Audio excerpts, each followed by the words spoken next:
as this type of wisdom would know not to go against God, for one. And it just doesn't make sense for a person to have so much in him or it to even, I mean, even I know. I mean, I'm not claiming to have the best wisdom in the world. Even I know there's certain things God told me not to do, I'm just not going to do. I know that much. So it just don't, I mean, mathematically, it just don't add up to me. And logically, it don't add up. If he is all of this, why would he do something like that? The brightness of his beauty That's the blinded his wisdom. Let me give you a perfect example. You got some football players who think they're so great that they are above the law. Burris is a perfect example. Man, I got a license for this gun. I know I'm not supposed to take the gun to the club, but I'm Burris. I'm the NBA. I'm the MVP of the Super Bowl. I can go to the club with the gun, and if they happen, ain't nothing's gonna happen to me. He shoots himself, and the mayor said, "We need to make an example of him."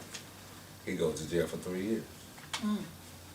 So you would think, after all that hype of the Super Bowl, you would have enough sense to have bodyguards carrying guns for you, and not you going to the club carrying yourself.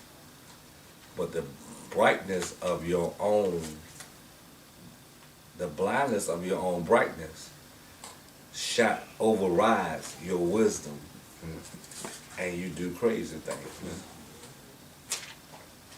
You would think that Hugh Grant, one of the biggest, at that time, one of the biggest actors around, would know better than being on the street of Hollywood picking up a prostitute. When you got enough money to just call a courting service and say, "Can you have 50 come to my house, and you can have your private party, won't nobody know." But as big as you are, nobody's gonna recognize that that's you on the corner. But the brightness of your image blinds your wisdom. And you think you are above certain rules and regulations because of who you are.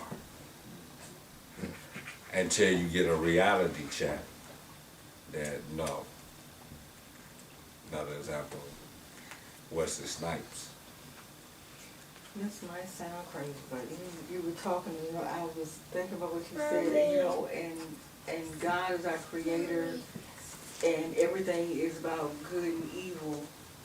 But if God created us, but where did evil come from? He created us.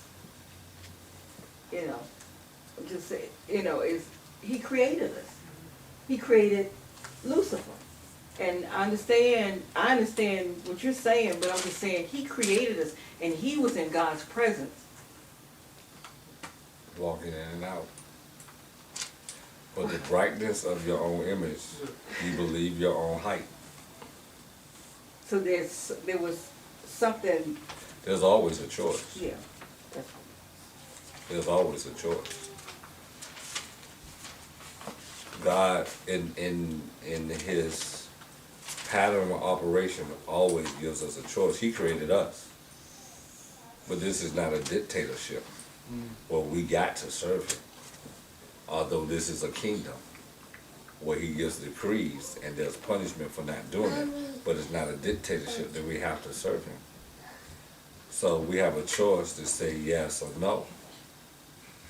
And then there's a result. The third of the angels had a choice whether to follow Lucifer or to stay on God's side. 2/3 of them said, "He crazy, we ain't going against God."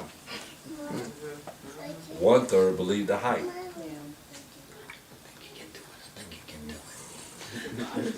Now 1/3 who used, now imagine this, and I got to get back to my thing. Imagine this. You used to be in heaven. You used to fly around with the beauty of the wings. You used to be at the beck and call of God. Now you've been cast out of heaven. And now darkness, you're not as beautiful as you used to be. Don't shine like you used to. Don't shine like you used to. Now you're at the beck and call of the one who thought he could exalt himself. Go mess with that one, go mess with this one, go mess with that one. And doing all these other things. And also you know that at the end of it all, there is a pit with fire that you are going to.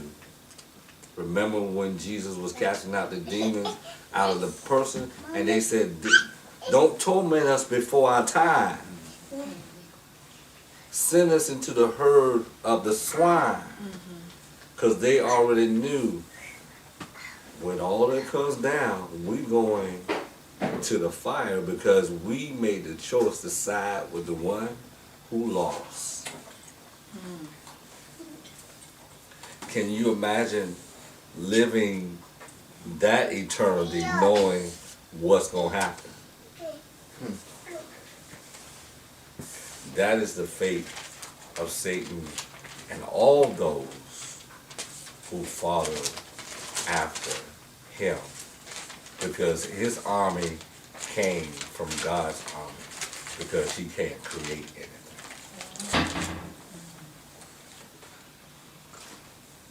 You believe your own hype, and you think you can do more than you think you can do. And you think you're untouchable because you're at this level and everything is shining. And that brightness of the shining blinds your wisdom. Go back to Ezekiel, because it says something. Ezekiel said something about the wisdom. Ezekiel 28 and 11. He said,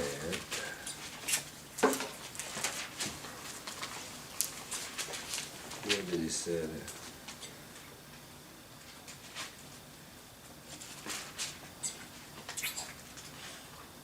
Here you go, verse 17. He said it here. Thy heart was lifted up because of thy beauty. Thou hast corrupted thy wisdom by the reason of thy brightness. I gave you enough wisdom. Thank you. Why did God give him so much wisdom? Because he gave him so much beauty. Because God knew he couldn't handle the beauty without the wisdom. Isn't that what he did for Solomon?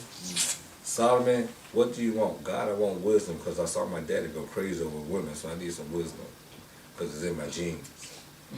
I ain't gonna go there. It's in my genes. So I need wisdom.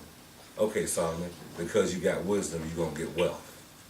Because you got wisdom, you're gonna get prestige. Because you got wisdom, you can handle all this other stuff. All he didn't know, he couldn't handle the 300 and some women he had. Actually, I was listening to Chuck Swindoll. Chuck Swindoll said he had 800 wives and 300 some concubines. So, yeah, that's enough. If one woman can put you on the housetop, can you imagine what 800 women?